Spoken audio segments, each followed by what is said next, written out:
Parler concernant la réalité de l'importance de lire la parole de Dieu. Tantôt, je donnais l'illustration ou l'exemple, M. Salomon, Dieu avait écrit clairement, c'était dans les écrits de Moïse. Quand quelqu'un va être établi comme roi sur ses frères, il doit avoir une copie de ce livre, il doit lire ce livre de la loi et le roi ne devrait pas avoir plusieurs femmes, accumuler de l'or et de l'argent, retourner en Égypte pour chercher des chevaux. Est-ce que Salomon a fait cela? Est-ce qu'il a lu la Bible régulièrement? S'il avait lu la parole de Dieu régulièrement, peut-être que cela l'aurait repris rapidement. Je ne sais pas tout ce qui s'est produit, mais Dieu a tout fait pour aider, pour avertir. La Bible, elle est comme cela. Elle est suffisante pour spirituellement nous aider. Mais évidemment, si la Bible est juste un livre sur la tablette qui prend de la poussière ou qui a des toiles d'araignée dessus, elle ne sert pas. Et si tu utilises ton téléphone pour lire la Bible, c'est la même chose. Si tu ne lis pas la Bible, c'est dans ton téléphone, mais tu ne lis pas. Donc, je veux parler de l'importance de lire la Bible. Je veux parler de lire, de méditer et d'apprendre vraiment de la parole de Dieu. De vraiment être nourri, apprendre, être corrigé, être aidé, être consolé par la parole de Dieu. On sait, Dieu dit que ça, c'est notre nourriture spirituelle, que l'homme ne vit pas de pain seulement, mais de toute parole qui sorte de la bouche de Dieu. Mais je veux t'encourager surtout parce que je suis un être humain comme toi. Et je sais ce que l'être humain a comme convoitise ou comme combat. Je le sais, je le vis moi-même. Et donc, on vit dans un moment, dans une époque où on peut avoir toute l'information qu'on veut à la portée de nos mains avec la venue de l'Internet. Avant, c'était un peu différent. Il y avait la télévision. Avant cela, il y avait seulement la radio à quelques heures de la journée, pas tout le temps. Sinon, tu avais peut-être des livres à la maison où tu regardais tes animaux. Alors, mais c'était différent. Mais là, on est où on est, et donc, il y a un danger sérieux. C'est-à-dire que c'est correct d'avoir du temps pour s'amuser. C'est correct d'avoir du temps pour se divertir. Et ce n'est pas un péché d'aller sur l'Internet pour chercher de l'information ou même d'utiliser l'Internet en partie pour se divertir. Évidemment, à l'intérieur de la sagesse, des limites et de la vérité de Dieu. Si je me fais divertir par quelque chose qui va contraire aux vérités de Dieu, eh bien là, il y a un manque de sagesse. Mais ce que je veux dire, c'est qu'on a beaucoup de temps dans une journée et je veux vous encourager à prendre plus de temps pour lire la Bible, à vraiment choisir de lire et méditer et apprendre de la parole de Dieu. Si tu calcules le nombre de temps où tu fais d'autres choses dans une journée versus le nombre d'heures ou de minutes que tu lis la Bible, il y a peut-être un débalancement. Et ce n'est pas sage. Même c'est dangereux. C'est dangereux. Il y a une grande sagesse à commencer la journée en lisant la Bible pour avoir vraiment tout de suite de la nourriture spirituelle quand on se réveille. Tout de suite. Commencer la journée vraiment en lisant la Bible.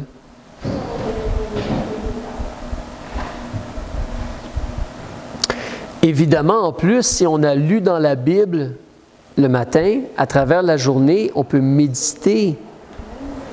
Notre mémoire, elle est imparfaite, mais on peut méditer sur ce qu'on a appris dans la Bible.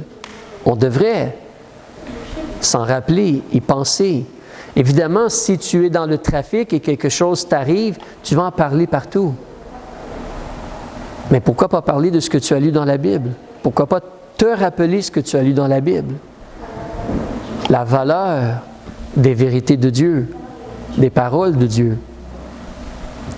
Alors, ça nous donne quelque chose où toute la journée, on peut méditer. C'est pour ça qu'on ne veut pas seulement lire. Je parle de lire la Bible et de méditer sur la parole de Dieu. et vraiment apprendre quelque chose. J'ai déjà mentionné, je veux répéter de nouveau, en réalité, si tu lis 3 chapitres par jour et une autre journée dans la semaine, tu vas lire 5 chapitres à la place. Un exemple, du lundi au samedi, tu lis 3 chapitres et le dimanche, tu lis 5 chapitres. Tu vas lire toute la Bible en 1 an. C'est très faisable. Ce n'est pas nécessairement le but. Il n'y a pas un commandement qui dit tu vas lire toute la Bible en 1 an. Mais c'est faisable de lire toute la Bible en 1 an. Une chose qui est certaine, c'est que je veux encourager les gens à considérer on peut lire plus la Bible. On peut prier plus. On doit faire ces choses-là. Donc, quand on parle de lire la Bible, avant toute chose, tu veux prier. Donc, ce n'est pas juste d'ouvrir la Bible, mais c'est de, toi, dire merci à Dieu que tu as la Bible entre tes mains, le remercier pour sa parole, puis lui demander de t'aider à apprendre en lisant. Comme souvent j'ai dit, demande à Dieu de te corriger, de te changer. En réalité, Dieu t'a sauvé pour te changer. Dieu veut qu'on soit transformé pour être à son image. Donc Dieu veut nous changer. Jésus nous a enseigné à être parfait comme notre Père Céleste est parfait. On veut essayer d'être à l'image du Père. Donc la Bible, elle est là pour nous changer, nous corriger, nous reprendre. Alors prie, demande à Dieu de t'enseigner, demande à Dieu de te corriger, demande à Dieu de te consoler, de te donner la nourriture spirituelle que tu as de besoin. Mais prie, approche la parole de Dieu, pas comme si, ah oui, je dois faire cela aujourd'hui, je n'ai pas le choix. Mais plutôt comme, ça c'est extrêmement utile, c'est d'une grande valeur, et donc je vais m'y appliquer et en retirer le plus que je peux. Le plus que je peux. Je vais écraser le citron le plus que je peux pour avoir tout le jus du citron, ou le jus d'orange, ou le jus de pomme, ou d'autres choses. Donc, je vais vraiment m'y appliquer. Donc, il y a un désir dans le cœur, il y a le besoin de la prière, parce que lire la Bible, comme quand on vient à l'Église, en réalité, on prie avant de l'enseignement ou la prédication. Pourquoi vous pensez qu'on fait cela? Parce qu'on a 10 minutes, que c'est vide, il faut remplir les 10 minutes. Donc, il faut faire une prière de 5 minutes au début puis à la fin. Puis comme ça, on peut, « Hey, on a prié, hey, on a prié ». Non, on prie parce qu'on a absolument besoin de l'intervention de Dieu pour qu'il nous aide. Et en passant, on prie et à la fin de la prière, on dit « Amen ». On dit « Amen ». Amen, ça veut dire qu'il en soit ainsi. On demande que ce qu'on vient de demander s'accomplisse. C'est ça le mot « Amen ». Et on dit cela. La Bible nous parle de dire « Amen » quand il y a une prière publique. Mais on dit « Amen ». Merci Félicité. On dit « Amen ». Donc, on prie, on demande à Dieu de nous enseigner. Une autre chose qu'on veut réaliser, regarde avec moi dans Éphésiens chapitre 1, s'il te plaît. Nous, on a fait Éphésiens chapitre 3, mais regarde Éphésiens chapitre 1 avec moi, s'il te plaît. Éphésiens chapitre 1. Et on va regarder au verset 16, tu vois que c'est une prière de Paul. Chapitre 1, verset 16. Il prie pour les gens, les sauver dans la ville d'Éphèse. Verset 16. Je ne cesse de rendre grâce pour vous en faisant mention de vous dans mes prières. Qu'est-ce qu'il demande? Verset 17.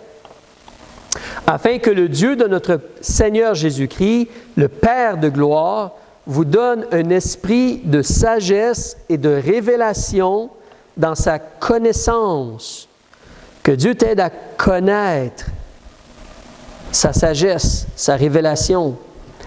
Qu'il éclaire les yeux de votre entendement afin que vous connaissiez. La prière de Paul, c'est que les gens aient un esprit comme l'aide de l'Esprit de Dieu pour être sages, pour comprendre. Un esprit de révélation. Nous, on a la révélation de Dieu, on a la parole de Dieu pour connaître Dieu, mais qu'il éclaire les yeux de votre entendement. Le mot « entendement », ça veut dire notre compréhension. notre intellect, notre intelligence. Donc, que Dieu ouvre les yeux de notre intelligence pour qu'on comprenne ce qui est écrit et connaître ce qu'il demande de nous, qui il est, ses promesses, et ainsi de suite. Je vous mentionne ceci ou je lis ceci parce que je veux que tu comprennes comment c'est extrêmement réel et important. Pour comprendre la Bible, ça prend l'aide de l'Esprit de Dieu. Ça prend l'aide de l'Esprit de Dieu pour apprendre et comprendre la parole de Dieu.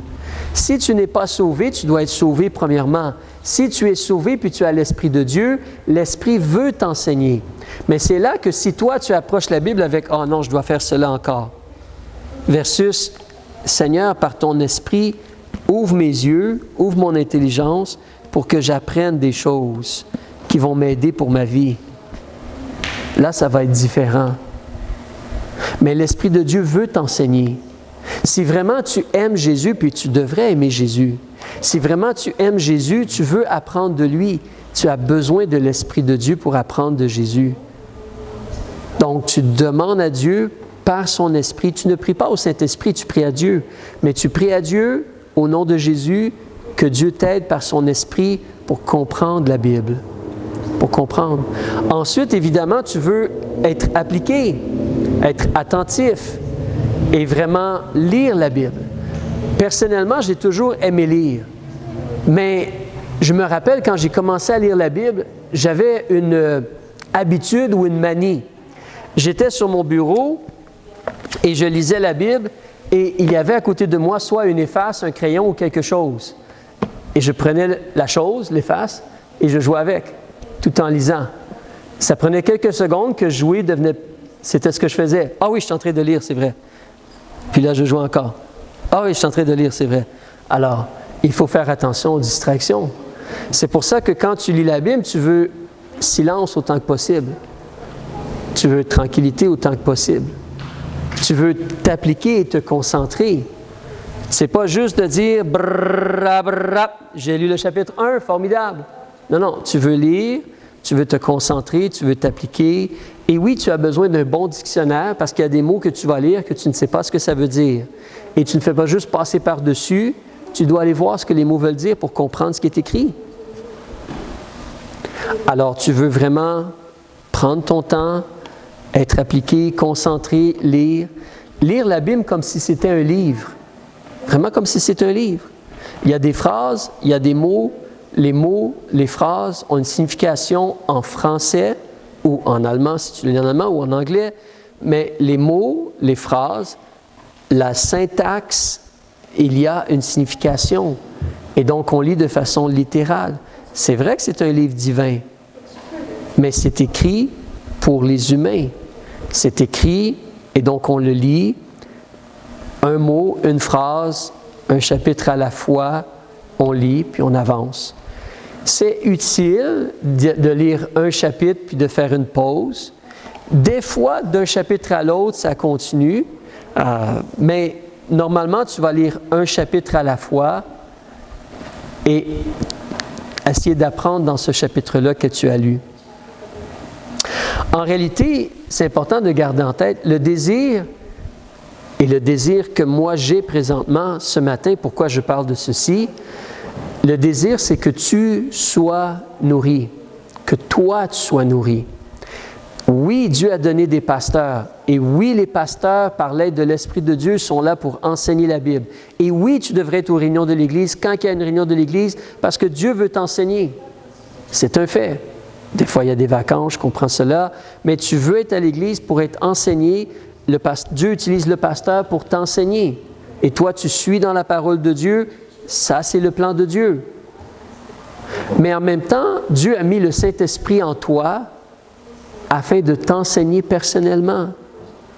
Donc, toi, tu dois apprendre à avoir du temps à tous les jours, seul avec Dieu, où Dieu le Saint-Esprit, va t'enseigner, va te parler. Donc, toi, tu dois te nourrir par toi-même.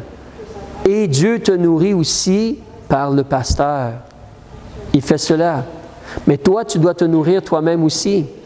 Tu dois être capable de lire la parole de Dieu puis être nourri par la parole de Dieu. et être capable de partager avec les autres ce que tu apprends. C'est une réalité qu'on voit dans les paroles de Dieu. On a tous besoin de cette nourriture spirituelle. Quand Jésus dit « l'homme ne vivra pas de pain seulement, mais de toute parole », c'est chaque individu. Et la Bible est là pour que tout le monde puisse lire la Bible. Donc, alors comme je disais, là si je vais un peu plus en détail, tu devrais lire un chapitre à la fois. C'est un fait que, surtout dans les épîtres de Paul, des fois les chapitres sont pas divisés parfaitement, donc l'idée continue vers les premiers versets du chapitre qui suit, donc c'est plus sage des fois de continuer un peu, mais généralement les chapitres sont bien divisés avec les idées, puis les choses que Paul ou Pierre ou les autres essaient de présenter. Donc tu prends un chapitre, tu lis le chapitre.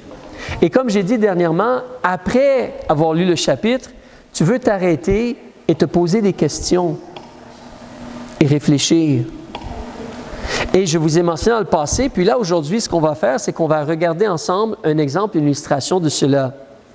Mais tu veux te poser 5 questions quand tu lis la Bible. Et en réalité, je veux qu'on se comprenne aussi. Présentement, ce que je mentionne, ce n'est pas comment étudier la Bible.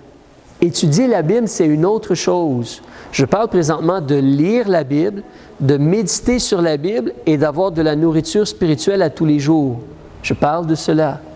Dans les prochaines semaines ou les prochains mois, on va parler d'étudier la Bible. C'est une autre étape, si on pourrait dire, une autre chose. On peut lire simplement, juste lire la Bible. On peut mémoriser la Bible. On doit méditer la parole de Dieu pour apprendre. On étudie la parole de Dieu aussi. Mais là, je parle de juste lire, puis comme méditer, pour être nourri à tous les jours. Alors, 5 questions. Quand tu viens de lire, tu as lu un chapitre, tu t'arrêtes et là, tu te poses la question, quels sont les commandements, les enseignements, les règles, les préceptes, les principes? Qu'est-ce que Dieu me demande de faire, en d'autres mots? Dans le chapitre que je lis, est-ce que Dieu me dit que je dois faire quelque chose? Oui, tu es supposé de pincer ta fille, c'est ça? Tu es supposé de lancer un crayon à quelqu'un. Qu'est-ce que Dieu me dit de faire quand je lis la Bible? Parce que tu lis pour apprendre et faire ce que Dieu demande de faire. Donc, les commandements de Dieu, c'est quoi? Les enseignements, les principes, la façon de vivre de Dieu. Qu'est-ce que Dieu m'enseigne de faire dans ce que je lis? Deuxième chose, deuxième chose, est-ce que je vois des promesses de Dieu dans ce que je lis? On vient juste de parler dans des promesses de Dieu. Marie a parlé des promesses de Dieu. Zacharie a parlé des promesses de Dieu. Donc, le chapitre que tu es en train de lire, est-ce qu'il y a des promesses de Dieu? Tu veux les connaître, les promesses de Dieu, pour t'encourager dans ta vie, pour les réclamer dans ta vie. Donc, est-ce qu'il y a des promesses de Dieu? Ensuite, dans le chapitre que tu es en train de lire, est-ce que tu vois des raisons pour remercier Dieu ou célébrer Dieu, louanger Dieu? Est-ce que tu vois cela? Dans ce que tu es en train de lire, est-ce qu'il y a comme un message personnel pour toi? Est-ce qu'il y a quelque chose de spécifique qui touche vraiment ton cœur après avoir lu le chapitre? Qui vraiment, selon ce qui se passe dans ta vie, ou c'est comme si les mots sortent de la page et Dieu, « Hey, toi! » Dieu essaie de te parler spécifiquement sur quelque chose. Et la 5e chose, c'est donc de considérer comment tu vas mettre en pratique tout cela. Tout ce que tu viens d'apprendre là, comment tu vas l'appliquer dans ta vie maintenant. Parce qu'évidemment, on ne lit jamais la Bible juste pour accumuler de l'information. On lit la Bible pour changer et vivre comme la Bible dit de vivre. Donc, tu dois mettre en pratique ce que Dieu t'enseigne, ce que Dieu t'apprend. C'est un effort. Il veut t'aider. Mais c'est ça qu'on doit faire. Il faut grandir dans la foi. Il faut être plus fidèle. Alors, tu veux répondre aux 5 questions. Je vais te montrer un petit exemple ici, si tu me permets. Alors, c'est l'autre côté.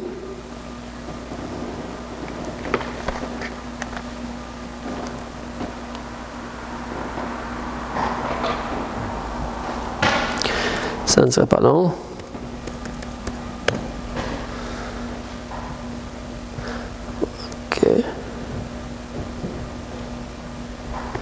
On va ouvrir le moniteur aussi.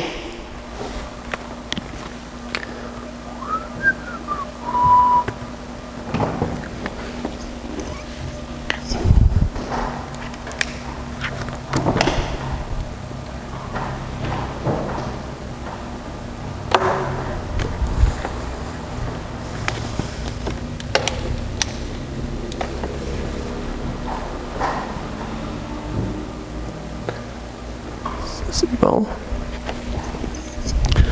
Alors, le moniteur devrait embarquer bientôt. Voilà. Et voilà. Bon. Donc, ici, ce que je vous montre, c'est tout simplement visuellement. Des fois, les gens sont visuels. Je ne sais pas si vous voyez bien de l'autre côté. Mais c'est mon calepin de notes.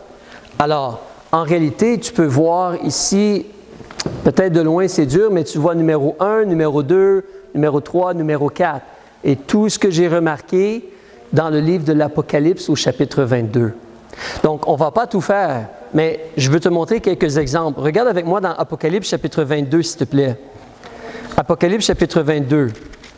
C'est bien, c'est facile, c'est encourageant, c'est le dernier chapitre de la Bible.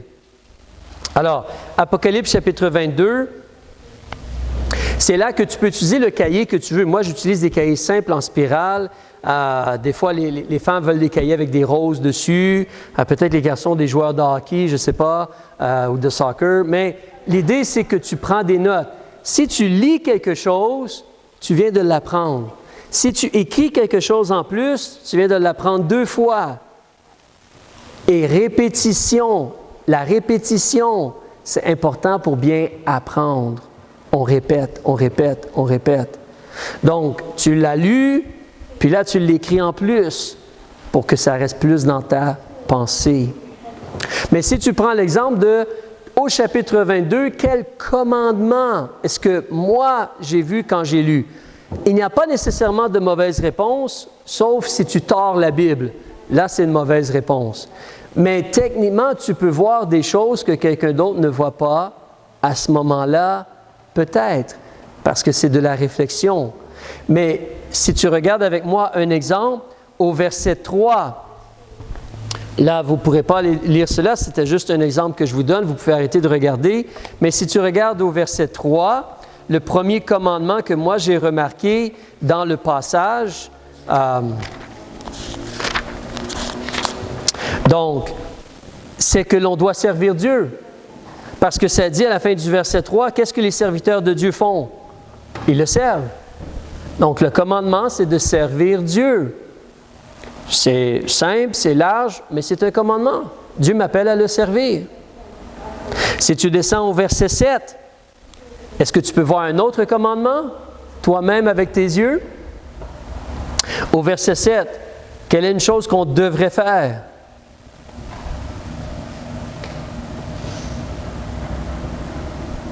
Garder les paroles de la prophétie. Exactement, garder les paroles de Dieu. Vivre selon les paroles de Dieu, continuer à vivre selon les paroles de Dieu, selon les enseignements de Dieu. Dieu me demande de faire cela. Tu descends au verset 9, les 2 derniers mots du verset 9, qu'est-ce que Dieu me dit de faire? Adore Dieu. Dieu nous dit de faire cela, c'est un commandement. C'est vrai qu'il l'a dit à Jean, mais ce n'est pas différent pour toi et moi. Nous devons adorer Dieu. C'est ce que nous devons faire. On doit adorer Dieu. D'accord? On va descendre au verset 11, puis on va arrêter pour commandement. Je pense que c'est suffisant. Mais regarde au verset 11. Que celui qui est injuste soit encore injuste. Que celui qui est souillé se souille encore. Que celui qui est juste devienne plus juste encore. Et que celui qui est saint se sanctifie encore davantage. Peut-être vous avez des questions sur ce verset-là. On peut en parler tantôt. Mais si tu as reçu Jésus comme ton sauveur, tu es juste. Amen? Tu es juste. Donc, le juste, qu'est-ce qu'il devrait faire? Devenir plus juste encore. On parle exactement de cela aujourd'hui. Faire mieux. Que celui qui est saint se sanctifie encore davantage. Être saint veut dire être séparé des choses mauvaises, des choses qui sont contre Dieu et sa vérité, sa lumière, sa justice. C'est là que je disais tantôt, si je regarde un film où des gens dans le film font des choses contraires aux vérités de Dieu, je veux me faire divertir par quelque chose qui est contraire aux vérités de Dieu, et il y a une réflexion à être faite ici. Mais celui qui est saint doit se sanctifier davantage. Davantage. C'est un commandement. C'est à la fin du livre de l'Apocalypse, mais Dieu me demande d'être plus juste ou plus séparé. C'est un commandement. Je veux faire cela. Je dois faire cela. Regardons maintenant dans les promesses. Dans les promesses. Si tu regardes justement au verset 6,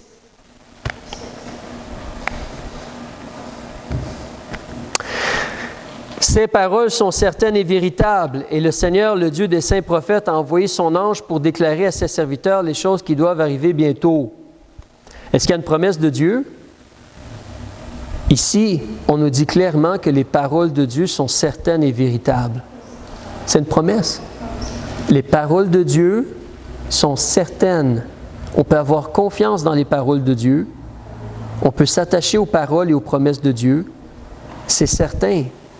C'est véritable. Ce n'est pas comme, je disais à quelqu'un dernièrement, sur mon véhicule, j'ai des pneus 4 saisons pour l'été et les autres saisons et non l'hiver. Quelqu'un m'a dit, achète ces pneus-là, ils sont bons. De mémoire, ça fait 2 ans que j'ai essayé sur mon véhicule. Ils commencent à être beaucoup usés. Je ne suis pas satisfait avec mes véhicules. Mais j'ai écouté le conseil de quelqu'un. Peut-être qu'il était dans l'erreur. Mais les paroles de Dieu sont 100% certaines, 100% certaines et véritables. Tu ne peux pas te tromper quand tu suis les paroles de Dieu. Tu ne peux pas. C'est là encore le danger sur l'Internet, ce qu'il y a beaucoup, c'est des gens qui veulent t'influencer dans leurs idéologies et leurs pensées. Et ça va des deux côtés. C'est au point où, d'une certaine façon, tu as des libérales ou des libéraux qui t'influencent vers le libéralisme.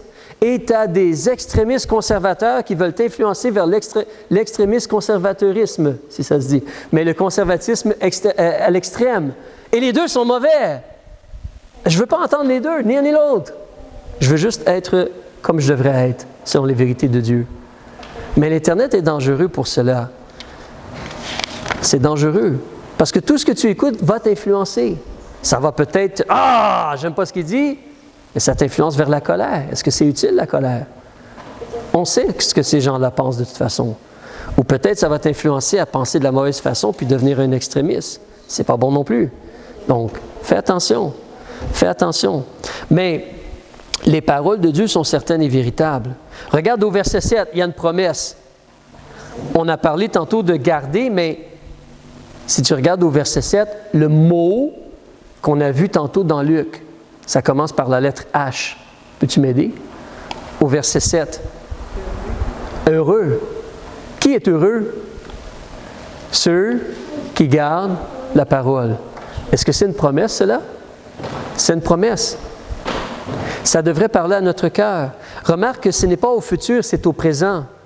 Tu es présentement béni parce que présentement, tu essaies de vivre comme Dieu demande de vivre. Ouais, mais je n'ai pas l'emploi que je cherche, ou je n'ai pas ceci que je veux, ou je n'ai pas ceci. Tu es béni présentement parce que tu fais ce qui est agréable devant Dieu. Tu es béni.